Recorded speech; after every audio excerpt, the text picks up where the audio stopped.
खबर बड़ी है, ईरान ने रिपोर्ट के मुताबिक हिजबुल्लाह को इजराइल पर हमले की इजाज़त दे दी है। कई रिपोर्ट्स में ये भी आया है कि हिजबुल्लाह के साथ यानी लेबनान में IRGC के कमांडर और इंटेलिजेंस मौजूद हैं जो लेबनान यानी हिजबुल्लाह की मदद कर रही है। ऐसे में टकराव की स्थिति इसलिए और बढ़ जाती है कि अगली रिपोर्ट आप ये देखिए कि अमेरिका को डर है कि खुद इजराइल भी लेबनान पर हमला ना कर दे। मैं आपको 1.5 हफ्ते पहले, लगभग 7-8 दिन पहले आपको बता ये भी चुका हूँ कि लेबनान के बॉर्डर पर पूरी ताकत से इजराइल ने अपने हथियार और सेनाओं को तैनात कर दिया है। अब खबर ये क्लियर है कि ईरान ने हिजबुल्लाह को इजाज़त दे दी है कि अब आप इजराइल पर अटैक कर सकते हैं। दूसरी तरफ लगभग 600 एकड़ से ज़्यादा वेस्ट बैंक की ज़मीन पर यानी फ़िलिस्तीनियों की ज़मीन पर इजराइल ने कब्ज़ा करने के लिए सेटलर्स को परमिशन दे दी है। जिस काम के लिए इजराइल के दोस्त ही इजराइल को मना कर रहे हैं, इजराइल लगातार वो काम करता जा रहा है। वहीं फ़िलिस्तीनियन अथॉरिटी ने डिमांड की है कि कोई और देश नहीं बल्कि इजराइल ही पैसा दे गाज़ा को दोबारा से बनाने के लिए। वहीं ब्राज़ील के राष्ट्रपति ने एक बार फिर से कहा है, लूला ने, कि इजराइल जो कर रहा है वो जेनोसाइड है। हालांकि पूरी दुनिया के द्वारा, खुद अमेरिका और इजराइल के द्वारा लूला के ऊपर और लूला की सरकार के ऊपर, ब्राज़ील की सरकार के ऊपर प्रेशर था कि लूला अपने बयान से पीछे हटे, लेकिन तीसरी मर्तबा ब्राज़ील के राष्ट्रपति ने डट कर कहा है कि इजराइल जो भी कर रहा है वो जेनोसाइड है। सुनिए। E o que eu quero dizer alto e bom som é o seguinte: o primeiro-ministro de Israel está praticando um genocídio contra mulheres e crianças. Esse é o dado histórico. मेरे दोस्तों, गाज़ा के हाल आप समझ नहीं सकते, हम फील नहीं कर सकते। जो हो रहा है जिनके साथ वही समझ सकते हैं और अल्लाह देख रहा है। 9 दिन बाद इस बच्चे को मलबे से निकाला गया है। इजराइल के हमले में इसने अपना पूरा परिवार खोया और जिंदा निकला, अल्लाह का करम, लेकिन हालत नाजुक है। लेबनान में टिकटॉक चल रहा है और टिकटॉक पर 2 लेबनीज लोग, दोस्त जो थे, एक दूसरे से लाइव कनेक्टेड थे। लाइव के दौरान ये रिकॉर्ड हुआ कि इजराइल ने लेबनीज घर पर हमला कर दिया। ये पूरा मंजर लाइव रिकॉर्ड हो गया। कुछ अंश मैं आपको दिखा देता हूं।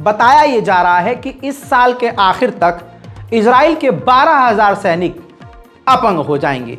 कोई अपनी आँख खो देगा, कोई अपना दिमाग खो देगा, कोई अपनी टांग खो देगा। ये जंग इजराइल पर भी काफ़ी भारी पड़ रही है। आप खुद समझ सकते हैं कि इजराइल की गवर्नमेंट ने खुद जानकारी दी है कि अब तक हमने 30,000 से ज़्यादा इजरायली सैनिकों को मेंटली ठीक किया है। यानी जो मेंटली डिस्टर्ब हो गए थे, जो ट्रॉमा में जा चुके थे, जो बिल्कुल पागल हो गए थे, बुरे ख्वाब आ रहे थे, उनकी नॉर्मल लाइफ से बिल्कुल एबनॉर्मल ज़िंदगी हो चुकी थी, उनको हमने ठीक किया है। 30,000, 3 महीने में 30,000 इजराइल के सैनिक दिमागी तौर से बीमार हो चुके थे दोस्तों। तो आगे आप समझ सकते हैं क्या होगा। इजराइल की डिमांड पर न्यूजीलैंड ने हमास को आतंकी संगठन घोषित कर दिया है। इजराइल का ताज़ा तरीन कत्लेआम कल आप देख चुके हैं। रात 10 बजे मैं आपको दिखा चुका था। उस कत्लेआम में 120 से ज़्यादा लोग बेगुनाह मारे गए, भूखे मारे गए, जो खाने का इंतज़ार कर रहे थे। अमेरिकी नेशनल टीवी पर अमेरिकी महिला पत्रकार ने जब इजरायली स्पोक पर्सन से सवाल किया कि ये क्या आपको सही लगता है, तो उसने जस्टिफाई किया ये कहते हुए कि देखिए वो वॉर जोन था, वो मैदान जंग था, वहाँ कुछ भी हो सकता है। देखिए। The UN says that some of its convoys have come under open fire from Israel forces. Why would we intentionally fire at? I don't know. I'm asking you whether that has happened. It may have happened. Again, as I said before, it's a war zone. If it happened, I can say it happened by mistake. Source के मुताबिक आपको बताना चाहूंगा कि खबर यह है कि अगर सीज़ फायर हो जाता है और इजराइल और गाज़ा के बीच टकराव ख़त्म हो जाता है या कुछ वक्त के लिए रुक जाता है, तो लेबनान यानी हिजबुल्लाह भी इजराइल पर हमला करना बंद कर देगा। सैकड़ों की तादाद में लालची इजराइल के नंगे लोग अपने ही इजराइल के सैनिकों से ज़बरदस्ती भिड़कर परमिशन मांग रहे हैं कि हमें गाज़ा की तरफ जाने दीजिए, हमें वहां पर कब्जा करना है। देखिए,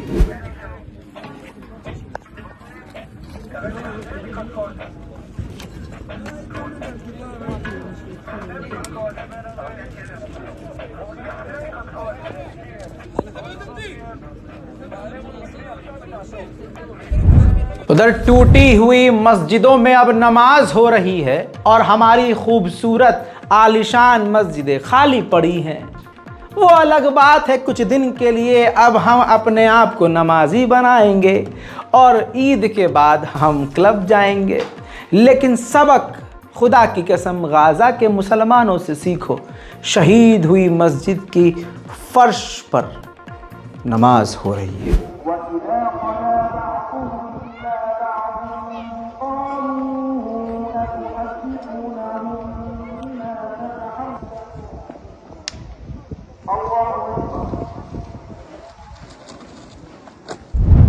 उधर WHO ने खुद कहा है कि सिर्फ भूख से 10 बच्चे मारे जा चुके हैं गाज़ा में। तुर्की के राष्ट्रपति कुर्दोगलू रजब तैयब एर्दोगान ने कहा है कि जंग के भी कुछ उसूल होते हैं और इजराइल जो कर रहा है वो जेनोसाइड है। कुर्दोगलू इसलिए बोल रहा हूं क्योंकि ये है ही कुर्दोगलू। मिडिल ईस्ट में एक ताकतवर मुल्क है ये, लेकिन इसके भी कोई औकात नहीं है कि ये कुछ करे और गाज़ा और फिलिस्तीन के लिए मैदान में उतरे। सुनिए कुर्दोगलू का है बयान तो है। We have all been following the barbarism and massacres happening in Gaza since October 7 with a heavy heart. As a result of Israel's deliberate attacks targeting civilian settlements, to date 30,000 Gazans, mostly children and women, have been martyred. More than 70,000 Palestinians have been injured, and close to 2 million people have been forced to flee their homes. I would like to state one thing very clearly here. Not only children, women, and civilians were brutally murdered in Gaza. At the same time, billions of people's faith in the international system, justice, and law was destroyed. Israel को सबसे ज्यादा हथियार देने वाला Italy है।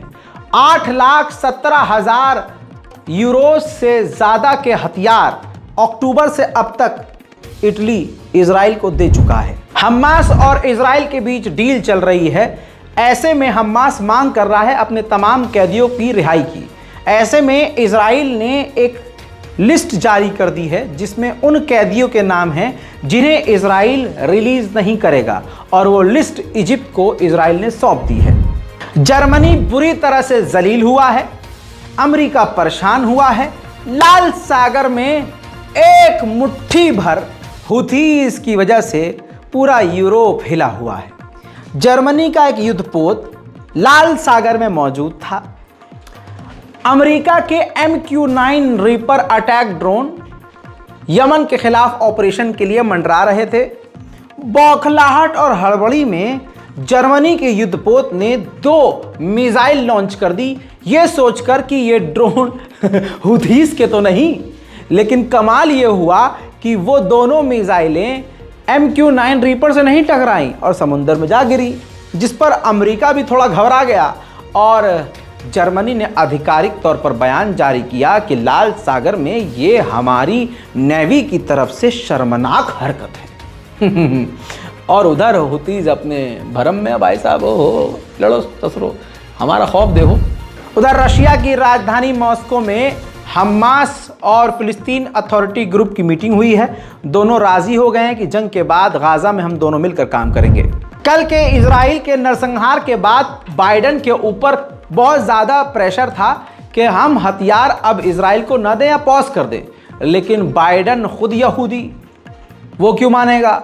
Biden ने फिर कह दिया कि हम कोई भी कंडीशन नहीं लगाएंगे, इजराइल को हथियार देते रहेंगे। स्पेशल रिपोर्ट में इतना ही। रिपोर्ट को शेयर कीजिए, चैनल को सब्सक्राइब कीजिए। मैं हूं रजा और आप देख रहे थे रजा क्राफी। जय हिंद।